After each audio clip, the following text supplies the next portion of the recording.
Hello and welcome back to another episode of the GAR. We hope you enjoyed last week's episode with Sean Kavanagh, and if you haven't listened to that interview, you can go back and do so. But we're all about the here and now, and today I'm joined by my old pal Niall McIntyre. Some weekend of football now, and hurling, of course. And hurling, Lee. I thought Saturday especially was brilliant. The two Leinster finals. You're sitting down on the couch early enough Saturday. I think it was 2:00. The Naas and Kilmacud game, and they definitely didn't disappoint. Now, thought that was a brilliant game of football, and the hurling was absolutely brilliant as well. Fantastic weekend. It's good to have a good representation of both codes, isn't it? Like, usually a double header like that, I always find is like one's a dud and the other one is really exciting, or vice versa. The football usually lets it down. Well, not lately. It's been doing okay. The football was brilliant. I really, really enjoyed it. But obviously, no affiliation to Naas, but you couldn't help but feel for them in the end. I mean, they lost by 7 points, according to the scoreline at least. But it doesn't feel like a 7 points game. They never deserved to lose by that amount. No, it was the harshest 7-point defeat I think you could ever see. They got it down to 11 points to 10 with 10 minutes to go. Got it down to 1 point, and I suppose thereafter, during the game, I was blown away by their intensity and the running and how they never stopped, and they were in Kilmacud's face, and that was clearly their game plan, that they would attack this game. And I suppose in the last 10 minutes, it took its toll on them. Maybe a bit of tiredness crept in, but they had 3 shots dropped short, hit the post twice, missed a goal chance, maybe another goal chance as well. So, and they didn't score in the last 10 minutes. So it took its toll on them.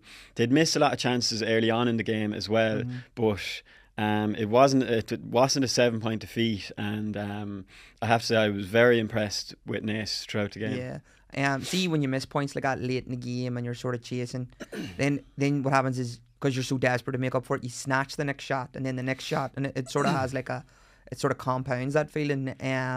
But like if one of them had just went over, suddenly you've got a bit of momentum, but that's just thin lines, isn't it? It is, and that was the way it was. They missed one, and then I suppose the tension builds, and Joe Murphy said it after the game. He said that, like, Naas, our 6 starting forwards are under 23. Like, there's 6 starting forwards under 23, and 3 of the backs are under 23. He just said that, like, Kilmacud gave them a bit of a beating last year, but this year it was a lot closer. Joe Murphy, the Naas manager, he said when we played them last year, they killed us with goals and turnovers, whereas this year they killed us with points when we dropped our shots short. They have a couple of top forwards who took their chances, and should they do, like, they've unbelievable forwards, like Shane Walsh, unbelievable. Shane Horn only coming into the team, and he does what he did at the weekend. No, that's it. And we're singing the praises of Naas, who obviously lost, but like a lot of it is down to the fact that Kilmacud Crokes are just a hell of a team. They are unbelievable. When you've got Paul Mannion, Shane Walsh, and Shane Horn, as you said, coming into the team. Shane Horn was an interesting one because he hadn't been starting, sort of in the lead up, but I love that when a manager does that. He's seen something in this Naas team where he thought, I'm going to need a bit of experience in there, and he called upon him, and like, I think that does something to even the rest of the panel, the rest of the substitutes, that like, actually this isn't a fixed starting 15. There is a way in for me. It gives you a little bit of hope that like you could be called upon in any situation.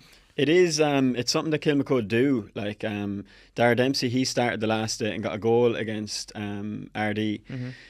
He was a Dublin under 20, and he came on this time. Shane Horn started this time, probably instead of him. And I suppose maybe case of horses for courses, a day for experience. And Shane Horn, he's just so composed in the ball. Do you remember the first point he got? He just held on to it that bit. I suppose longer than most lads would, and then he nearly even had a goal chance. But his experience was it was evident throughout the game. Yeah, and then you already mentioned Shane Walsh. He finished the game with 1-8, I think 1-3 from play. I mean, he's back to his best. He was, from the very first time he got the ball. Do you remember he got the ball down in the left corner forward position, and he dummied 2 or 3 lads and Yes. he actually ran into trouble and was Yeah. done for steps. But you could tell what mood he was in then. You could tell straight away the mood he was in, and even the last point he got, wasn't it brilliant? Yeah. The little dummy and over the bar.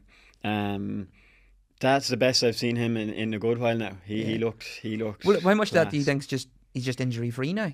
And the difference that can make, because he was on this forever running treadmill with obviously Kilmacud Crokes. They won the All Ireland last year, and you're straight into the league campaign with Galway. They took the league very seriously, got all the way to the final. Then they go into Connacht, win it. Then you got them group stage.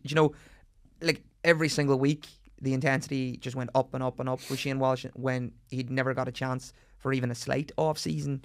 So maybe just being able to focus on club for a little while is just allowed him to clear up injuries, get his groove back. And it was only a couple of weeks ago he was saying that 2023 wasn't for him. And I was thinking, now he's got another Leinster final. Yeah, sure. I suppose when he came in here, he was in the boot that day, and that was the day after they played Armagh, and they were playing Galway that very week. So I suppose it showed he was hampered with injuries this year.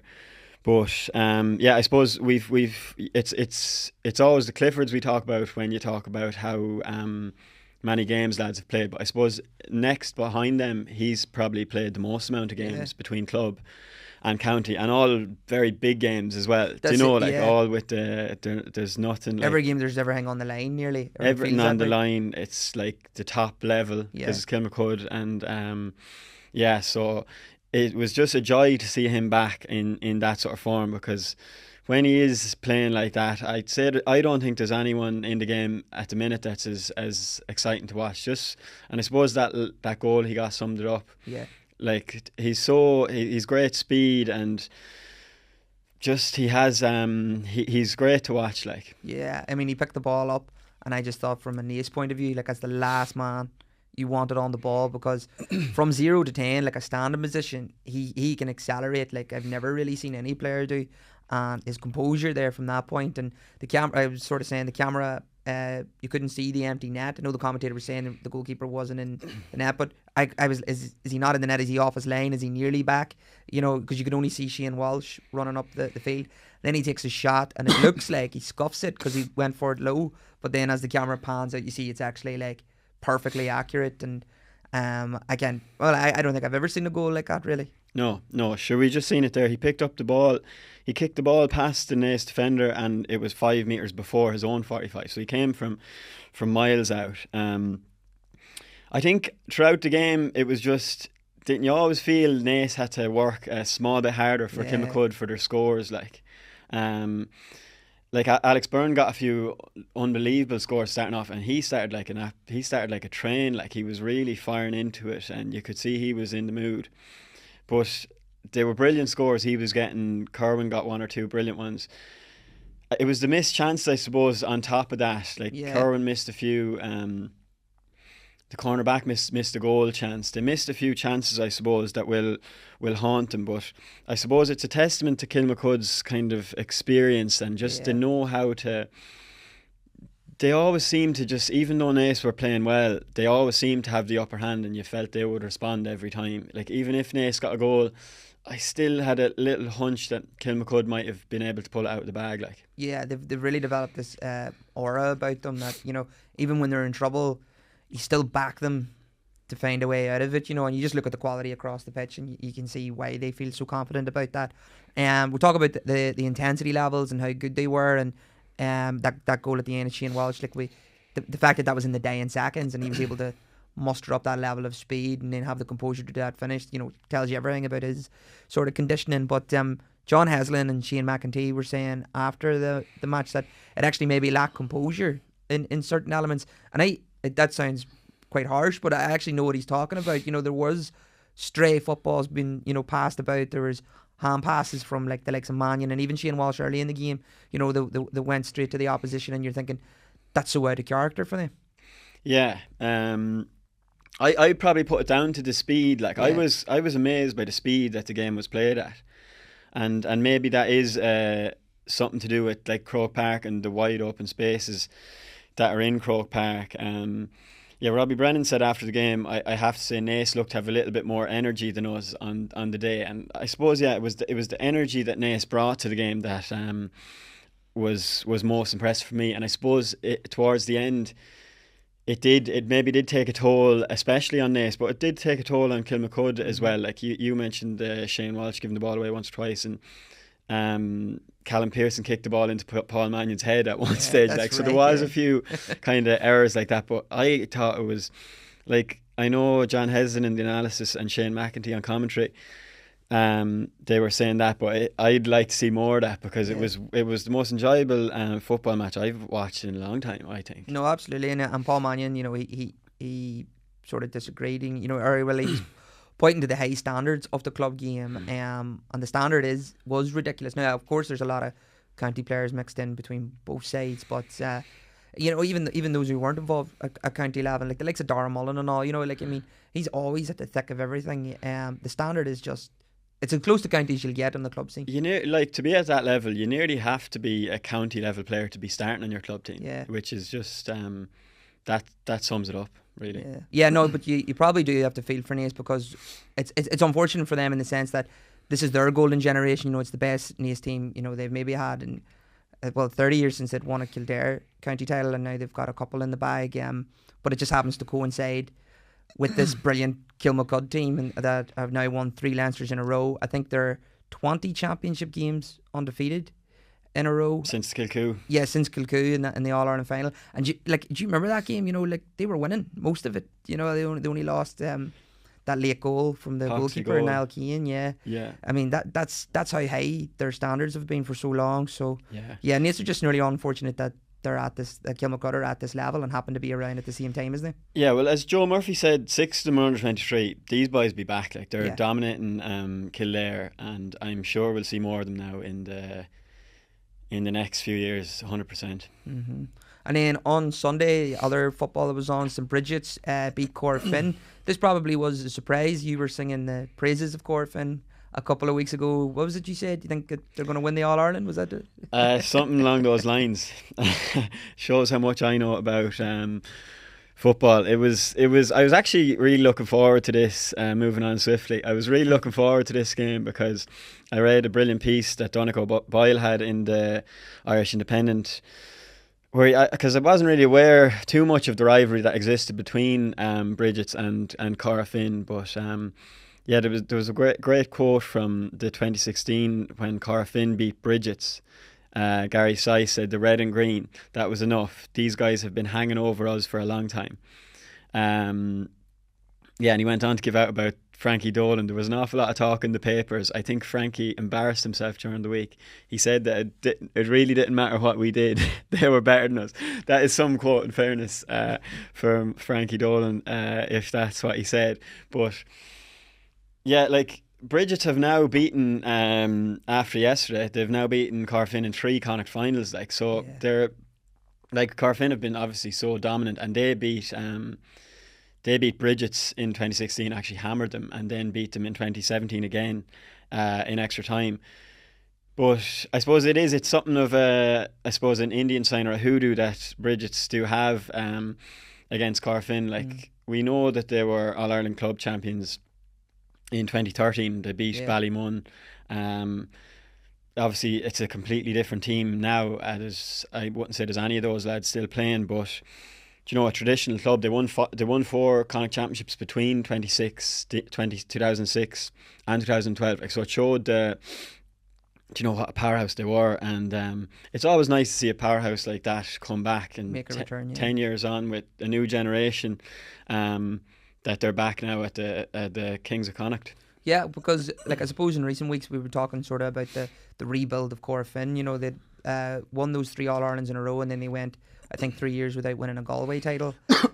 Win the Galway title this year, doing well in Connacht. You know, they've got a good blend of youth and experience, like the likes of Gary Size, but is it Jack McCabe up front as well? You know, young fellas. Yeah, and Egan midfield, yeah. And we talked about the blend that they had, and we thought they were in the middle of a rebuild, but actually St Brigid's were just sort of more under the radar, doing a rebuild of their own and coming back into the force. You sort of mentioned that, you know, it's been 11 years since they'd last won a Connacht title.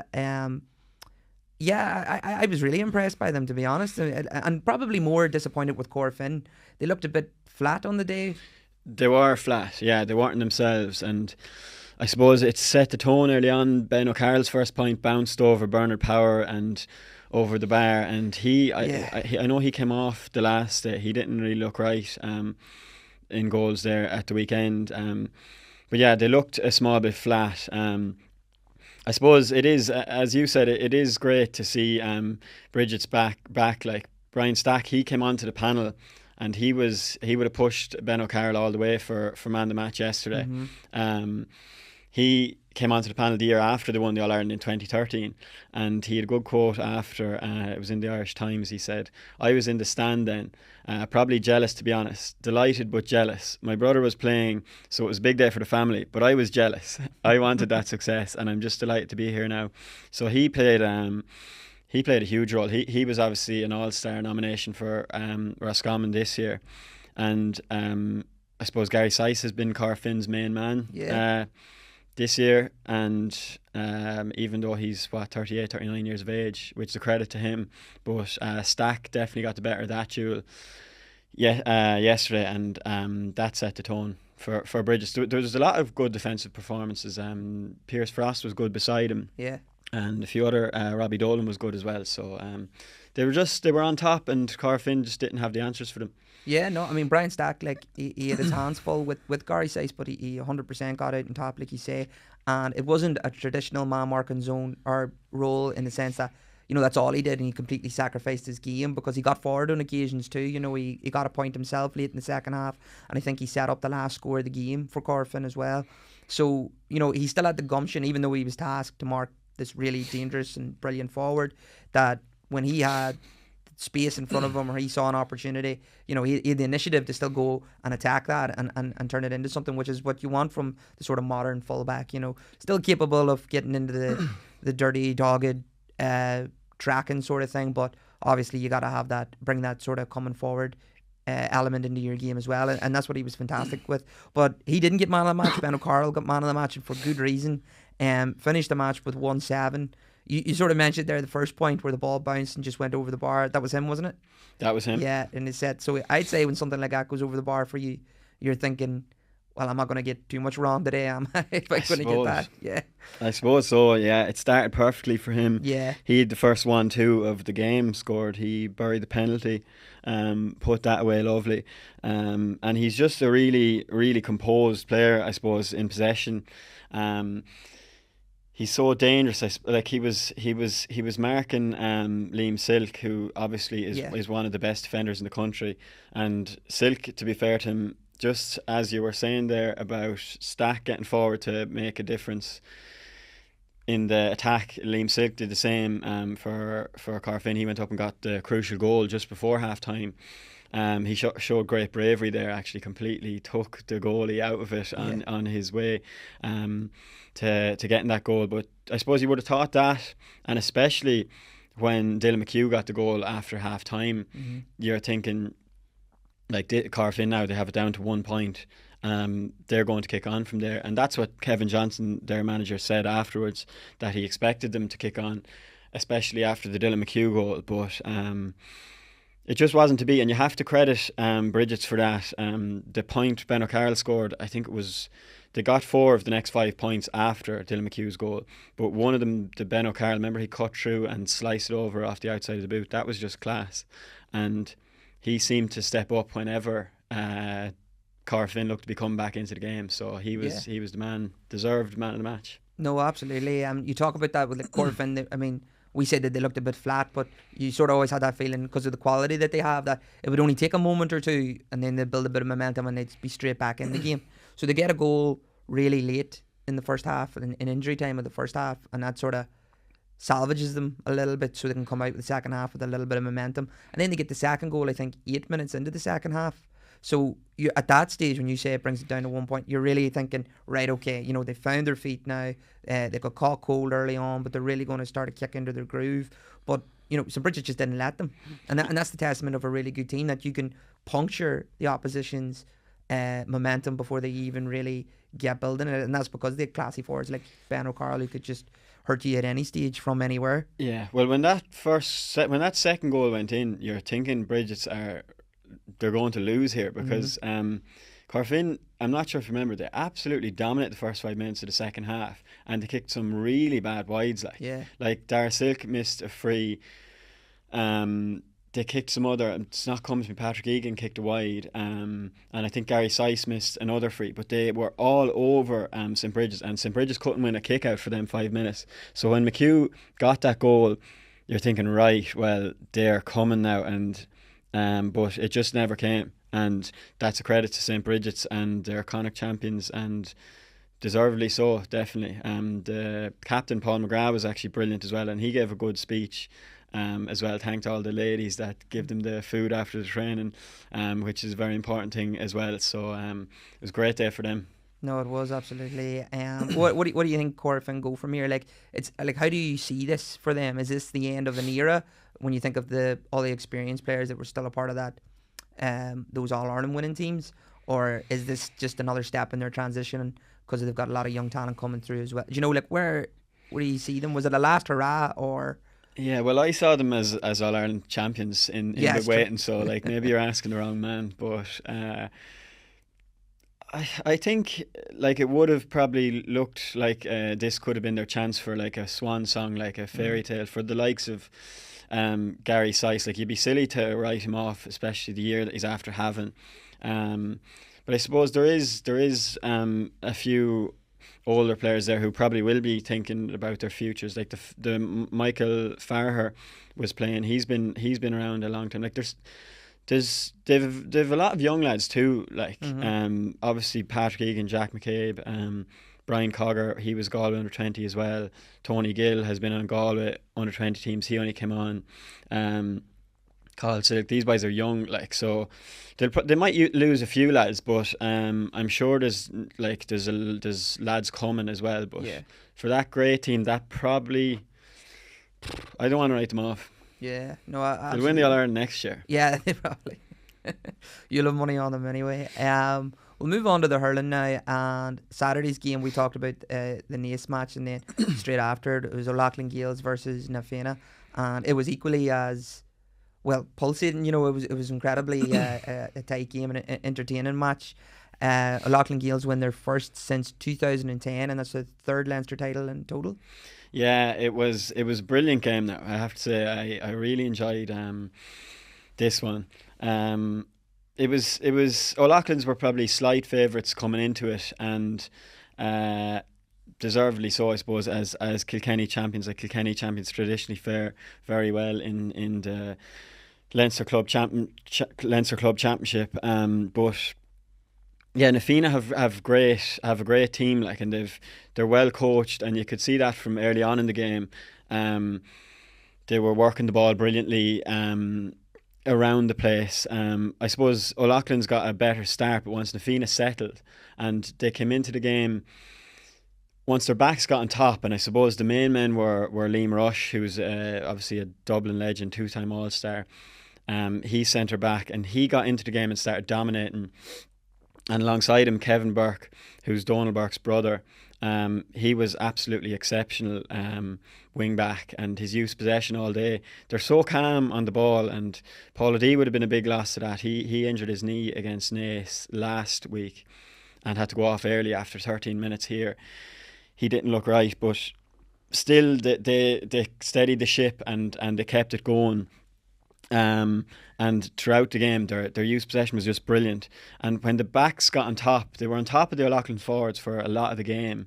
And then I suppose once they were on top, they were giving good balls in, and they have a deadly forward line, which is like, when you're missing Donald Burke, who's the best forward in Dublin, it's a huge loss for a club team. Like, it's a huge loss for Dublin, never mind a club team. But the Fianna still have a great forward line, and they have the two Currys in there. The two boys were brilliant. AJ Murphy gave Hugh Lawler. They were against the best club backline, I suppose, you're going to see in who O'Loughlin Gaels have with all their all-stars and so on. But Na Fianna were unlucky, and then I've talked for the last 5 minutes there about that game. I just really I really enjoyed the game there. I thought Na Fianna were unlucky not to win it. Yeah, I mean, and the stat here, O'Loughlin forwards only scored 3 from play. And you talk about them being very defensive. That's there's more star-studded in the defensive line anyway, and I guess that kind of shows when you think of that. Only 2 of them actually scored.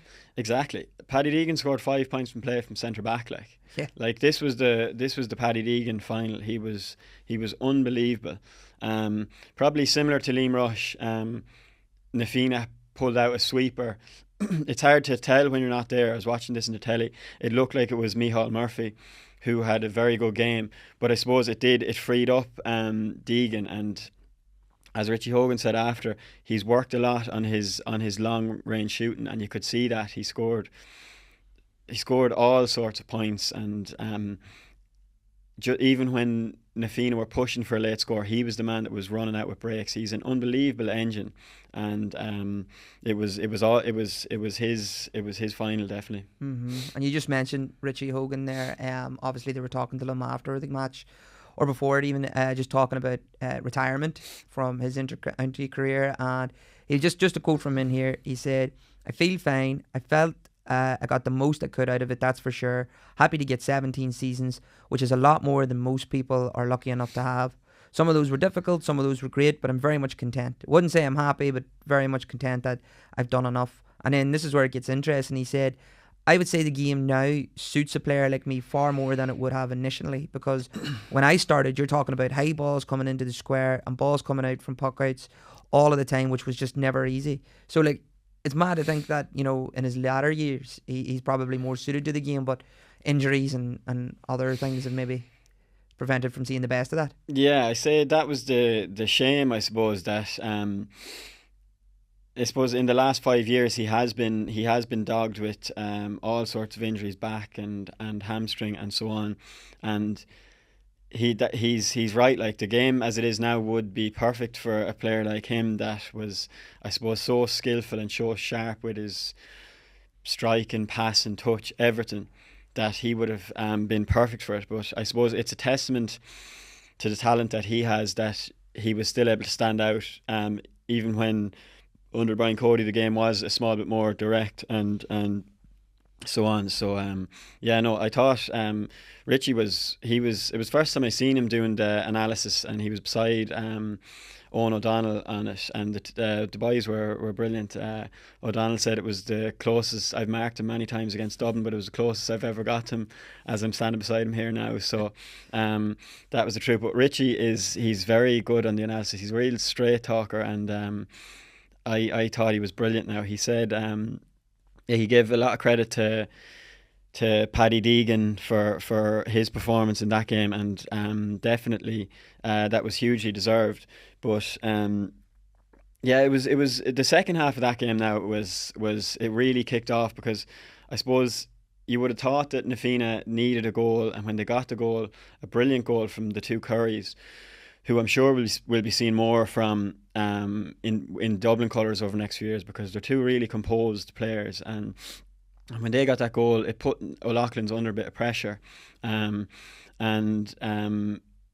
they eventually they stood up to it. Like, Mark Bergen got the late free. Kevin Burke was so unlucky to give it away after the great game that he's had. He just kind of ran into one of the O'Loughlin's boys, but Bergen was saying after that he missed a free in the All-Ireland Colleges final in Croke Park in 2007 against De La Salle. This was for Kilkenny CBS, and he said it was around the same position. So it was a nice moment of redemption for him, that he could I suppose put those demons to bed. And that was what he said. He said, walking around before the game at half time in Kilmacud Naas, he said, Paddy Deegan asked me, "Whereabouts was it you got that free?" And I showed him, and he said, "You'll nail one today." So Paddy brought it up from anyway, the bad memories, if he hadn't forgotten them. But to be fair to him, he actually said, "I walked out of Croke Park about half the man I was beforehand," he said, after that one, and that was only a schools match. So I suppose it shows the impact things can have on lads. Yeah, no, absolutely. Then the other hurling match, of course, was Ballygunner's third Munster title in a row, and now this game wasn't quite as competitive in that sense. Like, Ballygunner, they're just a completely different machine. Oh, like we've seen Ballygunner so much over the last 5 years, really. They've won four Munsters in the last 5 years, and I'd say this was one of their best performances. Like, and we've seen many of them, but they were just incredible. Their slick use of possession, everything to hand, nothing rarely breaks down. Like, and like, while like Clonlara, their manager Donald Madden, like, he was proud of his side's performance, and he should be too, because they didn't throw in the towel. They battled hard. They brought lots of spirit and fight. They even got a good start, but against Ballygunner, it just seems like a completely different level, and it was different level yesterday. Yeah, no.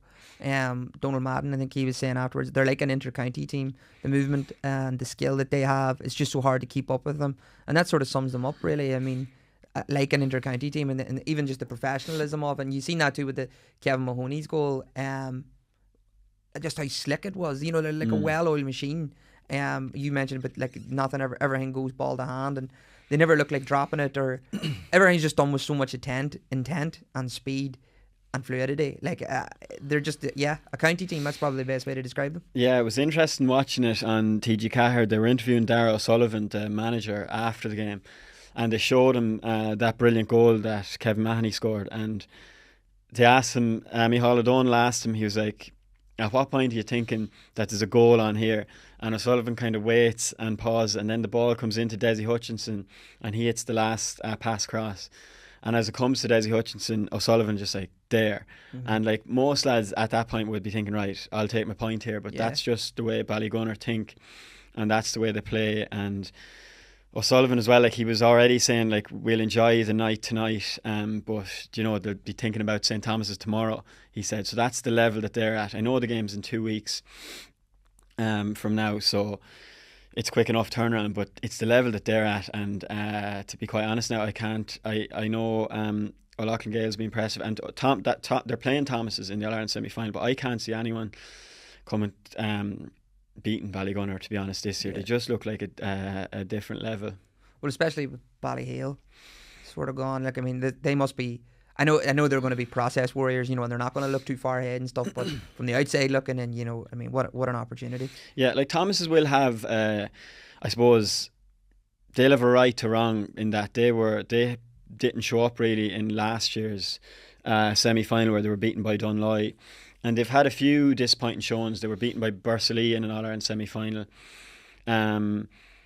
So they'll come with lots of intent, and they'll have lots of fire in the belly. Like, but I don't think. Listen, they've won 6 Galway championships in a row. They're obviously a brilliant team, like an unbelievable team. But I think Ballygunner are on a different level anyway. And then a little bit closer to home, the last hurling match of the weekend was Cushendall beating Slaughtneil. Now, this probably was a big surprise. You know, Slaughtneil were going in strong favourites. They've been fairly dominant in Ulster in recent years. I know Dunloy won it last year and beaten them in the final, which they would have taken quite hard. But they would have gone into this match definitely as favourites. And so fair play to Cushendall. Yeah. Cushendall, I suppose, they're the kings of Ulster. They're the most successful team in this competition. This was their 12th title to win. Overtaken Dunloy now, is that? Yeah, overtaken Dunloy. I think they were tied with Dunloy on 11.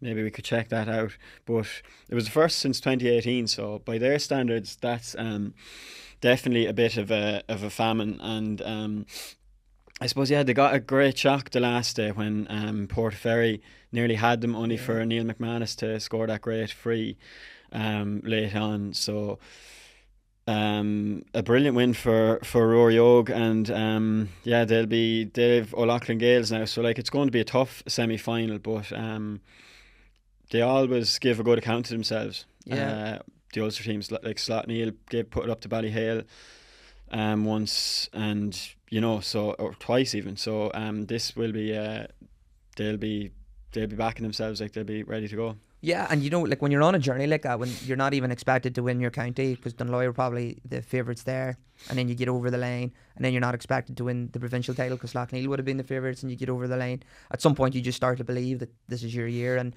why should you listen to anyone when it comes to being the underdog? And righting those wrongs, kinda. But earlier in the week, I was talking to Terence McNaughton, or probably best known as Sambo, and he said that this county title, this is, so I was talking before the Ulster final, he said that this county title was by far his favourite.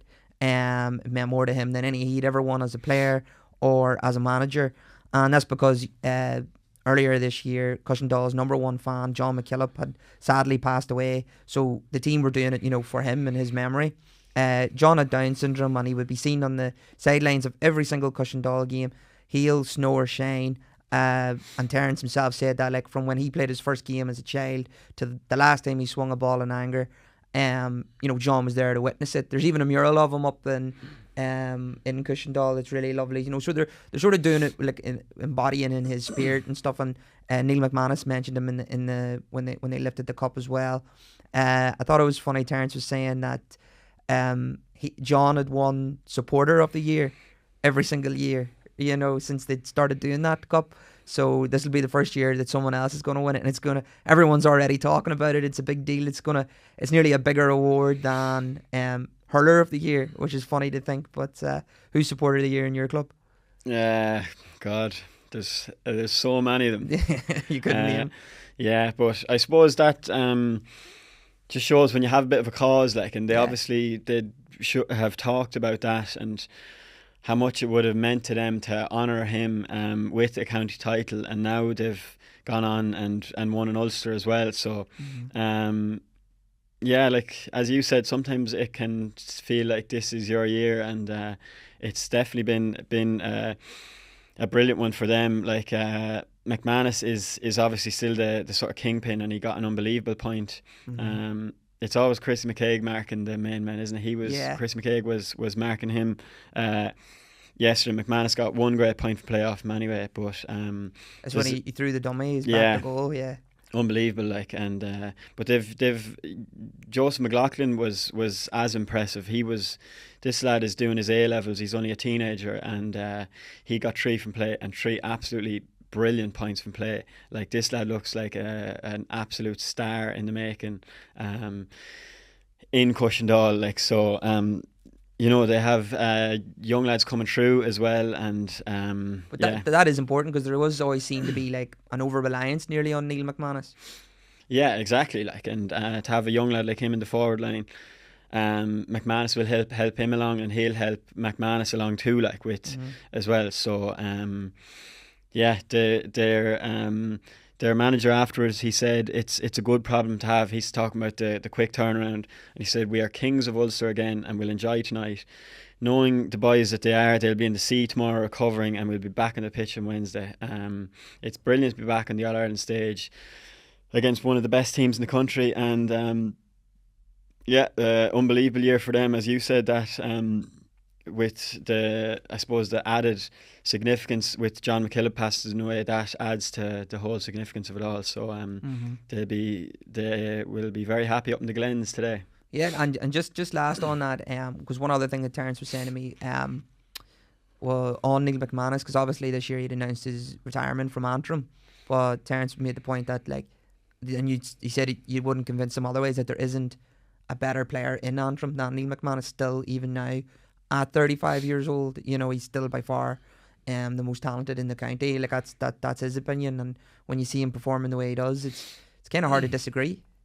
Yeah, he's unbelievable. Like, we had him on the show earlier this year, and he talked about, like, was he 17, 18, 19 years playing for Rory Og, like, and he's still, to still be as good as ever. It shows the amount he puts into it and how well he looks after himself, and the passion he has for it as well at this age. And, like, by listening to him, the passion he has for the game is unbelievable. And if like Sambo says he's still the best, like, he could be a bit biased now as a fellow Cushendall man, but he could easily be right. Like, Antrim have a number of brilliant hurlers, like, between Dunloy, Lochiel and Cushendall, like, so they're going well. No, absolutely. That'll do us for part 1. We'll be back in part 2 where we go through the ladies' results and talk about the dreaded players' charter. Dun, dun, dun. I'm just going to fire the ladies thing to you, is that right? Yeah. Okay, so hang on. Or will I just start with it? Or Yeah, probably just sense. handy. You may want to look at that camera if you want. Just Yeah. Okay. So the ladies semi-finals took place in the ladies football and the camogie. It was an interesting one in the ladies football semi-final. Kilmacud and Clonberne taking on Kilmacud Crokes. Like, I wonder who Shane Walsh was shouting for. He was there with one of them half and half jerseys that everyone used to have. It's the fourth final in a row that Kilmacud and Clonberne won. They won by 2 points. So it's their fourth final in a row to reach. They've won the last two. So they're obviously they're flying, like they're the dominant team there. They'll be playing against Ballygunner, which is it's a great traditional one because it's their first final since 1998. But they're a hugely traditional club. They've won something like 45 county titles in a row in Waterford. And I did a video, kind of documentary with them about 3 or 4 years ago down in Ballygunner with Michael Ryan, who he managed the 4 mile water hurlers, I believe, this year, and he managed Ballygunner and Waterford ladies footballers for years, and one of the best characters you'll ever meet in the GA. But they won something like 9 All-Ireland's clubs themselves back in the 80s and 90s, and it's their first final since 98. So they beat Clonairin of Armagh in the semi-final, so it's great to have them back in the All-Ireland final. I know Kilmacud and Clonberne gave them a bit of a beating last year in the semi-final, so they'll be hoping to improve on that. And then in the camogie, Sarsfields of Galway played Sarsfields of Cork. Bit of a tongue twister there for any commentators who were covering that game, but similar to Kilmacud and Clonberne, the Galway side are going for 3 in a row, and it's their 5th straight final appearance in the senior club camogie. So Siobhan McGrath with another crucial goal for them. Nothing new there because she always seems to score in big games, whether it's for Galway or Sarsfields. And they'll be playing Dixborough, who defeated Lochiel of Antrim. So that'll be a good final as well. The other one was Nafina, and Nafina played the 2 games in 2 days. There was obviously a bit of controversy about that with the intermediate hurling camogie. On Saturday they beat Eglish of Tyrone, and then Sunday they were beaten by Glanmire of Cork, who 12 of their players were playing for Sarsfields of Cork in the senior camogie semi-final. So it's just a headache. That's a headache. And Nafina lost football, which was the Sunday. Maybe the tiredness, the camogie in the legs. There was a few people giving out about that. And Glanmire, they won on the Sunday and haven't lost on the Saturday. Well, Sarsfield haven't lost on the Saturday. 12 of the players involved. So at least for them clubs it was tough, busy weekend, but at least they both won 1 game. So could be worse. It could have been worse, definitely. And speaking of things getting worse, is this dreaded players charter that's been doing the rounds on social media. You've obviously seen it. You're living under a rock if you haven't. More news has came to light from Clonbridge, the hurling team that have came out, that has been revealed that it was their players charter. I'm not going to read the full thing, but basically they were making the point that, to quote, it was as a result of a discussion between players and management. The players came back to the management and said, this is the feedback from the year. The feeling among the lads was that if they really want to have a crack at winning a county championship, they needed to make more sacrifices. If you want to go for a J1, if you want to go to Australia, that's fine. Best of luck to you. You're always Clonbridge, but you can train with us, but we can't have you back a week before a championship and expect to go straight into the senior team. And they were just trying to contextualise the situation.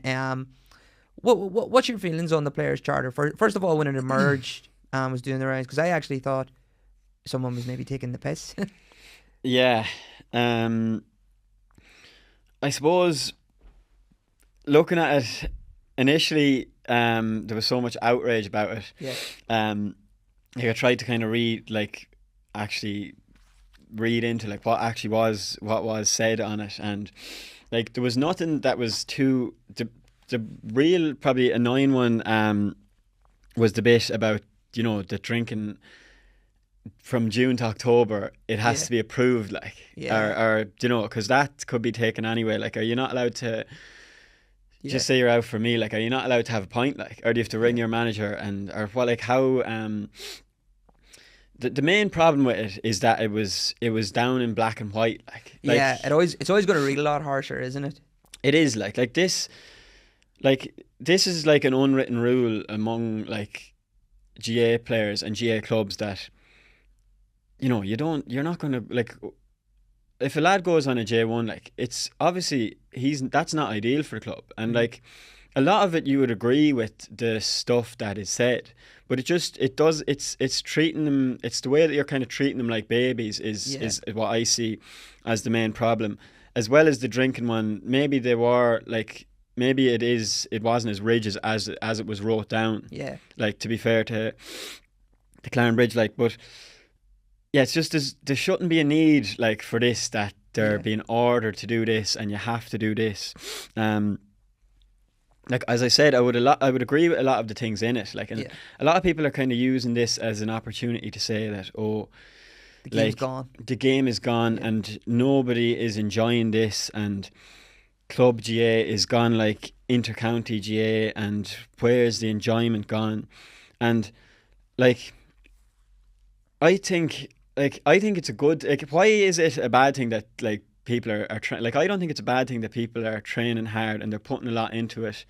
And I'd say that a lot of club players enjoy that aspect of it, that, you know, it is getting a little bit more professional and it's getting faster, and like, I don't see that as a bad thing, as some people do see it, like, oh, they're out training hard, like, what is wrong with that? Like, and they're giving up weekends for like things. Some people enjoy kind of doing this, and like, there's so many layers to this, like, you could talk about it forever, like lads saying as well that there's no place for the player that there's no place for the player anymore that, you know, mightn't be the fittest and doesn't put the like, he might have all the skill but doesn't have the fitness, but like there is a place for them, like, if on like a junior team, like, do you know, like, if you want to put the work, if there's like players want to like put in a lot of work, like, do you know, and they enjoy the elite aspect of it. It's just that's kind of getting away from the charter, which I don't agree with, like, but do you know? I know. Well, I like the idea of having like a player-led conversation where they set out like values and rules. I'd be a hypocrite because I did it myself when I managed these Belfast Ladies. Yeah, I heard you had one as well. Yeah. They just weren't allowed to drink all year though. If I made that rule, no one would be showing up in our team. But mine wasn't really a players' charter. It was more just about I wanted to come up with like a list of values, and I wanted them to rank them in terms of what's the most important thing, and, you know, and really it was to get them all just to singing off the same hymn page, you know, and the idea that we're all, you know, focused in on something. Let's make our goals really, really clear. So you want to win a championship, right? Let's break that down. How do you win a championship? And like, well, training needs to be of a certain level, of a certain intensity. Well, how do you maximize that? Well, you got to get there on time, you know, or do you get there on time? And, you know, and I would ask the question to the girls, you know, so like, what do you think's the best? Like, do you have to be there early? Do you have to be there in time, or can you show up a little bit late? It's not a big deal. And obviously they all said, no, you should probably be there early, which I don't think is crazy, you know, unless obviously there's a valid reason. But really what I was doing in that situation was, you know, more or less telling them, but then I was able to say, girls, you said this, you know, like, this is your thing. But if that was the method that the managers used in terms of trying to get them to convince them to make their own drink bans, I maybe disagree with that. Do you know what I mean? Like, I think there's just certain levels. I think you can't get too involved with personal lives. I have an issue too with, maybe there was a lot in it about golf. That must have been a real gripe with some of the players. They were playing golf near training sessions or something like that. I said, come on, let the lads play a game of golf. No. What did your man say yesterday? The source that was with Dermot Crowe and the Sun Independent, he said, we weren't banning golf. Like, he was obviously asked about this, like, because that was the funny one that everyone was picking out, like, and he said it was more about lads not missing training because they played 18 holes of golf. You don't play golf the same day as an important training session, like, which is like, you can't train with the proper intensity. Like, that is probably fair enough. Like, if you're playing golf like me and hooking balls into the forest and into the lake, and you have to chase after them, like, you will be tired enough by the time 7 o'clock. Oh, you do more running and playing golf than you would hurling. Comes around, like, so. It is, that one did read out to be funny. It's so funny because, like, you think all clubs are the same when you see these charters, but that was obviously a specific thing. There must be a group of lads there that just love their golf and they're maybe always away. Yeah. Was there something in it too about not playing soccer after a certain amount of time as well? That was mentioned as well, yeah. Yeah, things like that. I'm not too, like, does it need to be button writing? Like, my thinking is, like, if you're out playing soccer on the Saturday or you miss a training because you're playing a soccer match, you're probably not going to play the next match. But you can still redeem yourself later on, you know, rather than that's it, you're just not in the panel now. Like, you shouldn't have to write this down. Yeah. Like, if a team wants to win, like, and they're a senior club, like, lads won't be like, you're not really going to be like booking, as he said, 2 weeks in Iron Napa the week before a championship game. Like, you're not going to be doing that. Like, so you have to trust lads to do it themselves. Like, because when they're told they can't do something, that's when lads will be like, you'll get a little bit like, you'll get a bit restless then, and you might actually just do it because of that, despite some chatter like this. Like, so. And it's so easy to make them promises this time of the year. You know, when the season hasn't started yet, you maybe haven't played in a few weeks, and you're kind of looking forward to getting back. You've still got Christmas to look forward to. January resolution time. So then you attack it, but then it gets to March, April. You've missed a few birthdays, and different celebrations and stuff. And then suddenly you maybe got dropped for a game, and you're like, well, what am I doing all this for? Like, it's so easy for it to unravel. And I always remember Gary Neville, I know I'm going wayward here, but like Gary Neville said on some podcast anyway, but he was talking about Roy Hodgson being the England manager and how he was the assistant manager. And Gary Neville was suggesting that they like list out these rules that all the England players should follow. And Roy Hodgson said, never ever do that, because it's the players that you don't want to break them that will always break them. Basically being like, so if you're really harsh with this sort of, uniform, one size fits all kind of thing, if you drink, that's it, you're not in the squad for the rest of the year or something like that, and then your best player does that. But the overall objective of the whole charter was to win the championship, and to win the championship you need your best player. So now you're at a catch-22. Exactly. Do you drop him or do you leave him on? Exactly, yeah. So you're stuck with your principles, but you're going to end up with the same result, in the sense that you might not win your county championship, which was the goal from the beginning. So I just think when you're working with people, you have to have that sort of wiggle room and allow them to be people. Yeah, and when it's in writing, it's not like the more rules there are, the more that can be broken. So players' charters, big no-no from the GR. Yeah, I think so overall. I will say in their defence that sometimes when you write them things down, they're writing them in bullet points. So they maybe had like long discussions with all the specifics in terms of like the golf, say. But when they were writing them in the players' charter, they wanted to fit it in like a small page. So that's why it was bullet pointed and very matter of fact. Yeah. And so therefore maybe harsher than what it was. Yeah, and we're kind of forgetting that it was the players' leadership group that wrote it themselves. Like, maybe they're all just super obsessed with it, like, and this is the it's over the top really. though, and like it's not going to work for everyone, like, so. No, it definitely isn't. And you know what, I've never seen anything like that before. So this whole idea that the game's gone and this is everywhere, it's the first time I've ever seen it. There was something like 7 or 8 years ago at St. Brigid's of Dublin, and they have some contract that the players had to sign, and I think it was more of a thing like back around 2015. Remember when drinking bans were like a really big thing? Like, well, see, Jim McGuinness, when he took over Donegal in 2011, they had a really famous meeting in this hotel at the start of the year, and this is when Donegal were in dire straits. Like, they were not a good team, or they were a good team, but they weren't having the success. And he got them all, basically they all drafted a contract up together. They did this whole thing where they talked it all through, and he got all the players to sign the contract, and then if you broke it, I think Eamon McGee, no, not Neil McGee, maybe one of the McGee brothers, I'm sure they'll correct me, broke it, and then he was kicked straight off the panel at the start of that year, and he had to beg to get back in later on in the season. And I think Kevin Cassidy, that whole book thing, that was a part of the contract. So that's why he wasn't in, because it was all there in principle. And then it's that whole copycat nature of GAA, isn't it? So Jim McGuinness did it. They went on to win an All-Ireland. So then everyone has to do it, and then it seeps through. But it definitely was a bit of a craze, really, more than anything else. Yeah, so you're telling me if Donegal win the All-Ireland, then there'll be fences around every GAA pitch in the country. That's a lovely transition. I really like that. Yes, that was under our next topic with Jim McGuinness. He's looking, is it 55k? Yeah, 55k to build a fence up around Donegal's training ground, so spies can't come in and watch them train. I mean, I don't really know what to say. A little bit like Jim McGuinness, he's probably a pretty paranoid guy, but I think it's just more like his intensity levels are just so through the roof. And like, when he dissects like every possible outcome and wants to eliminate all chance of like things going wrong, and he obviously sees this as one way of doing it. And I think the difference now between him coming in 2011 compared to now is that, like, what are Donegal's chances of winning the All-Ireland with the bookies? They must have been slashed ever since he, took over the job. Whilst the first time around, no one had really heard too much of him other than maybe his playing years and what he'd done with the club. But now there's a huge expectation. Is he going to change the game? What radical thinking is he going to bring into it? So I do think there will probably be a few spectators at Donegal training, but I don't know if it's worth 55k to. Yeah, but you're like, their matches in like the league and even the pre-season competitions are going to be like on telly, like, well, people can go to them. From his book, what I remember was that like McKenna Cup couldn't give two fiddlers about it. Right.